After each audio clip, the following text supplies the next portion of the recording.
É comum a gente ter a lesão acromioclavicular em traumas de ombro. Quando a gente fala luxação de ombro, a gente geralmente quer dizer entre a articulação escápulo-humeral, mas lembrando que também existe a luxação acromioclavicular. E essas lesões estão relacionadas à queda ao solo ou ao uso repetitivo em trabalhadores que fazem uso do membro acima do nível da cabeça. Em relação à epidemiologia da lesão acromioclavicular, é mais frequente na segunda década de vida e mais comum no gênero masculino. O mais usual é que a lesão seja incompleta, em uma proporção de 2:1. Geralmente, o mecanismo de trauma, o mecanismo da lesão, é uma força direta sobre o ombro, em uma queda ao solo, igual essas duas imagens. Então, é muito comum que aconteça em esportes. Pode ser esporte de contato ou até mesmo na bicicleta e no motocross. A força que é realizada na energia de trauma, impulsiona o acrômio inferiormente. Então, faz uma força inferior, levando o ombro em uma posição inferiorizada em relação à clavícula.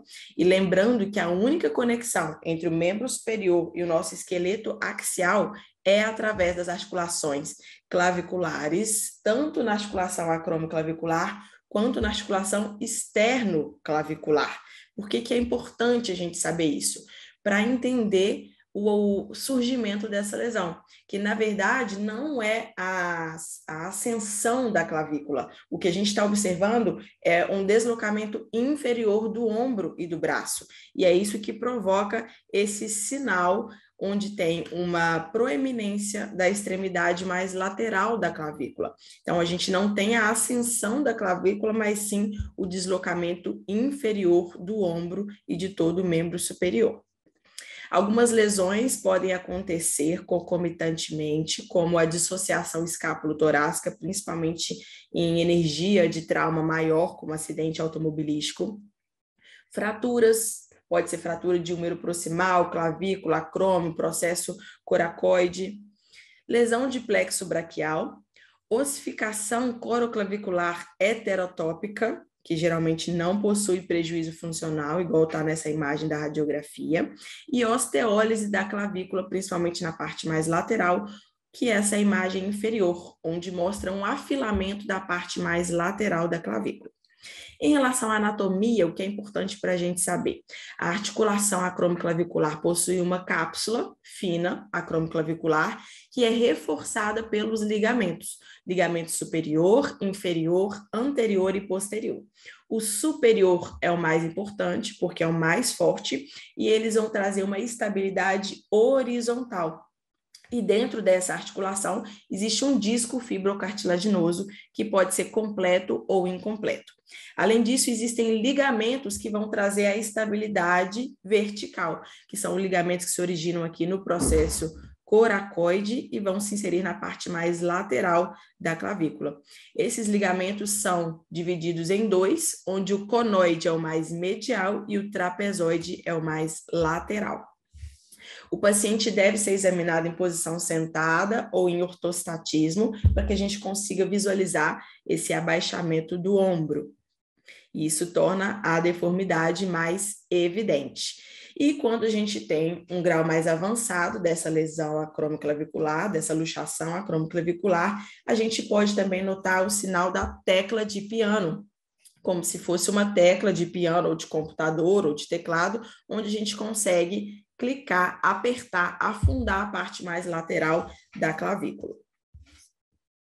Quais as radiografias, as incidências que são importantes para a gente? A principal é a projeção AP, de preferência que ela seja realizada comparativamente. Então, a gente vai solicitar que o técnico de radiografia, de radiologia, faça uma incidência que mostre os dois lados, para que a gente consiga simultaneamente visualizar e comparar. Aqui a gente tem um lado normal, onde não teve esse aumento da distância entre o coracoide e a clavícula, e aqui o lado acometido, onde teve essa lesão acromioclavicular e um aumento da distância entre o coracoide e a clavícula.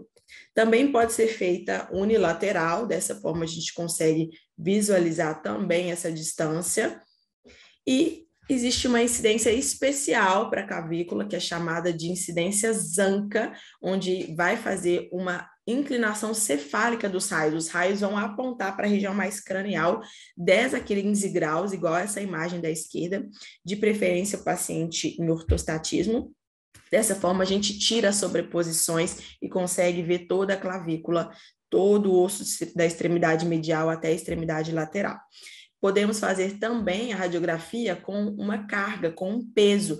O paciente segura um peso e isso faz com que aumente ainda mais a discrepância da distância, porque o ombro e o membro superior é deslocado inferiormente e a gente vai evidenciar e fica mais claro ainda a lesão acromioclavicular.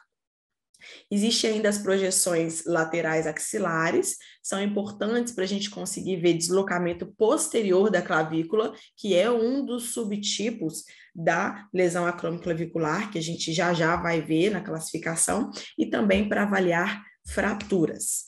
Existe ainda a incidência de Stryker, porque uma variante da lesão acromioclavicular envolve fratura do coracoide, e aí essa incidência é a mais adequada para visualizar o coracoide. Chama incidência de Stryker, o ombro vai estar a 120 graus e o feixe de radiografia vai entrar diretamente na região axilar, direcionando 10 graus superiormente. E agora um slide extra, que são duas incidências que podem aparecer para vocês na prova também, só que não se trata da articulação acromioclavicular, se trata da articulação externoclavicular, que pode ser necessário avaliar em um paciente com trauma de alta energia. São duas incidências, a de Hobbs, onde o paciente fica sobre o filme, sobre a mesa, e os raios vão entrar posteriormente, e a Serendipity, onde o paciente vai estar em decúbito dorsal e a angulação do raio vai ser de 40 a 60 graus.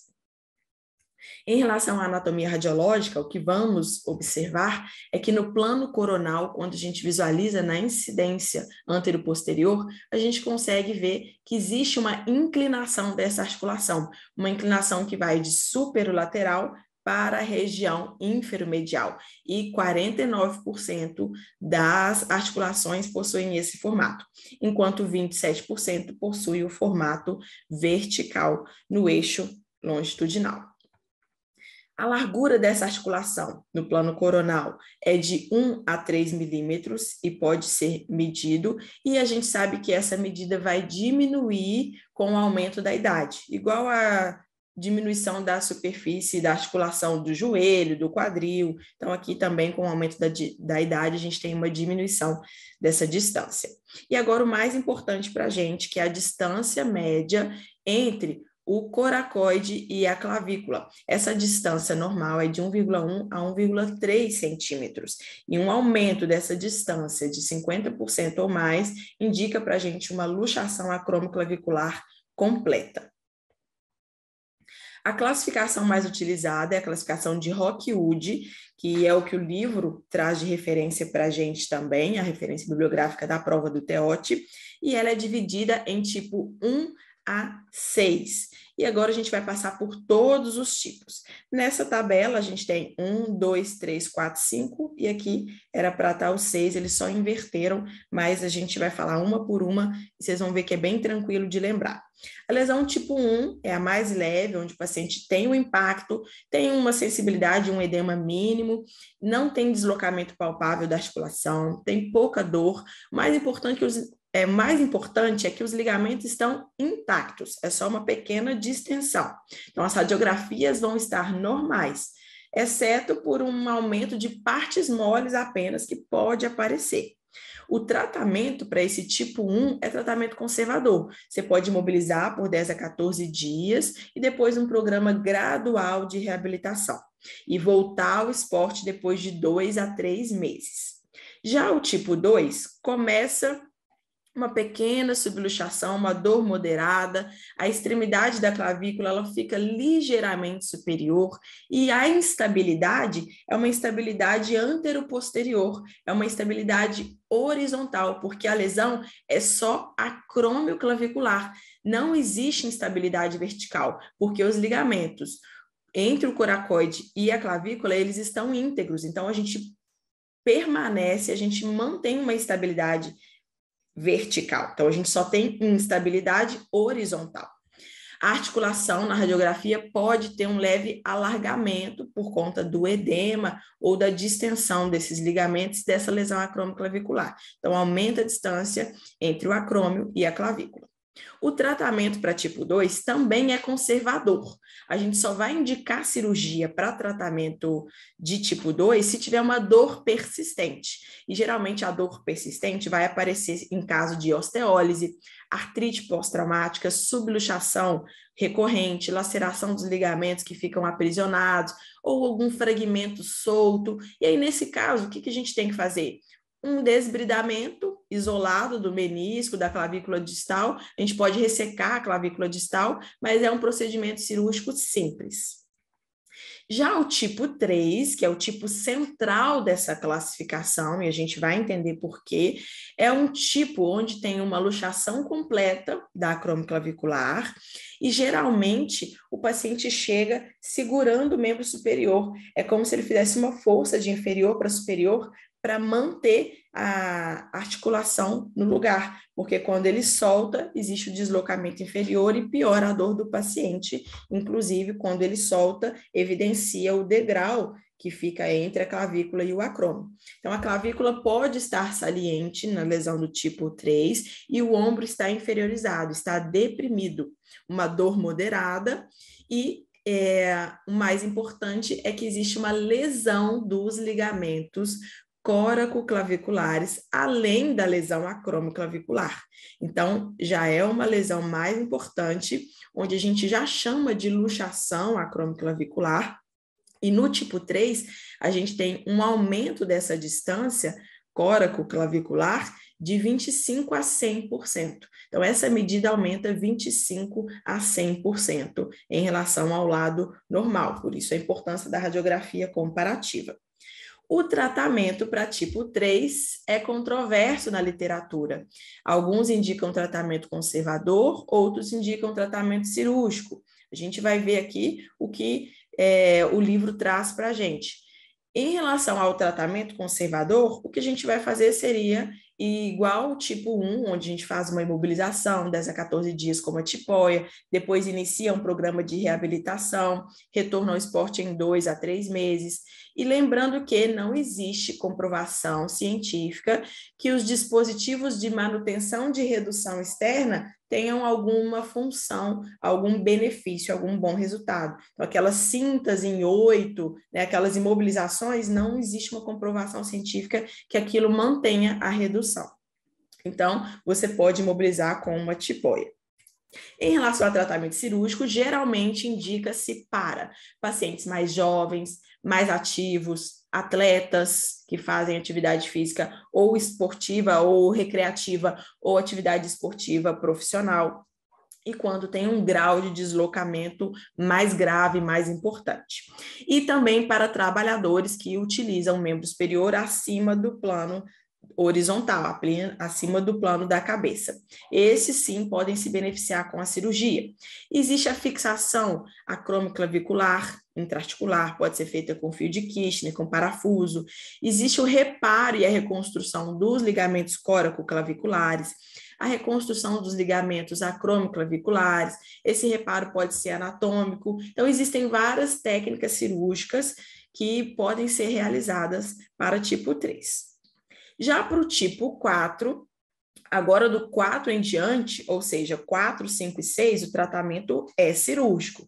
Então, 1 e 2, conservador, 3, controverso e 4 em diante, tratamento cirúrgico. Aqui já é uma lesão mais importante, só que o detalhe especial e que pode cair na prova é que a lesão do tipo 4, ela vai ter um deslocamento posterior da clavícula, e a clavícula ela pode rasgar e perfurar o trapézio e cria até uma tenda na pele.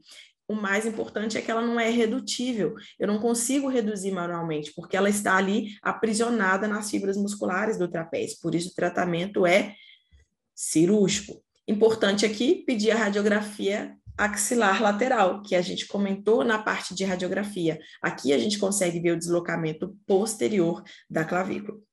Já o tipo 5 seria um tipo 3 piorado, uma exacerbação da lesão do tipo 3. Lá no tipo 3 era 25 a 100%, aqui é um aumento de 100 a 300% da distância coraco-clavicular.